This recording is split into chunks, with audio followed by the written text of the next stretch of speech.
ایک بھوکا مکڑا اپنے جالے کے سامنے شکار کی طاق میں بیٹھا تھا۔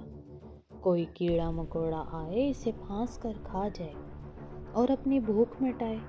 اسی وقت اس کے جالے کے سامنے سے ایک مکھی اڑتی ہوئی گزری تو مکڑے نے اسے پھنسانے کے لیے خوشامدی انداز میں مکھی سے کہا، بھی مکھی، تم روزانہ یہاں سے گزرتی ہو، کبھی میرے گھر بھی آؤ اور میری عزت بڑھاؤ۔ یہ سامنے ہی سیڑھی ہے۔ مکھی سمجھدار تھی، مکڑے کی باتوں سے اس کا مقصد سمجھ گئی۔ کہنے لگی، میں اتنی نادان نہیں جو تمہاری سیڑھی پر قدم رکھوں، کیونکہ اگر میں تمہارے گھر آئی تو کبھی واپس نہیں جا سکوں گی۔ جب اس بات سے مکڑے کا کام نہ بنا تو اس نے مکھی سے اپنے گھر کی تعریف کر کے گھیرنا چاہا کہ میرا گھر اگرچہ باہر سے گھٹیا کی طرح دکھائی دیتا ہے، مگر اس کے اندر باریک باریک پردے ہیں اور اس میں مہمان کے آرام دہ بچھو، لیکن یہ اندر سے بہت خوبصورت ہے۔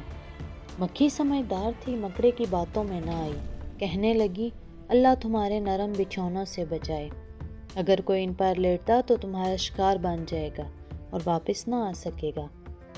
مکھی کی سمجھداری دیکھ کر مکڑے نے سوچا کہ اس عقل مند مکھی کو اپنے جال میں پھنسانے کے لیے خوشامد سے کام لینا پڑے گا۔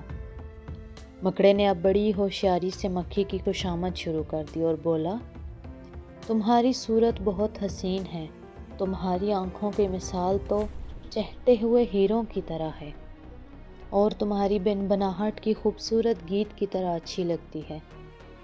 بس پھر کیا تھا، سمجھدار مکھی خوشامد سن کر خوش ہو گئی، اس کا دل نرم پڑ گیا، اس نے اپنی عقل سے کام لینا ہی چھوڑ دیا۔ مکڑے سے کہا، بھئی کسی کا دل توڑنا اور انکار کرنا بہت بری بات ہے۔ بس یہ کہ اور مکھی اڑی تو مکڑے کے جالے میں داخل ہونے لگی۔ جیسے ہی مکھی پاس آئی، مکڑے نے اچھل کر اسے پکڑ لیا اور کھا گیا۔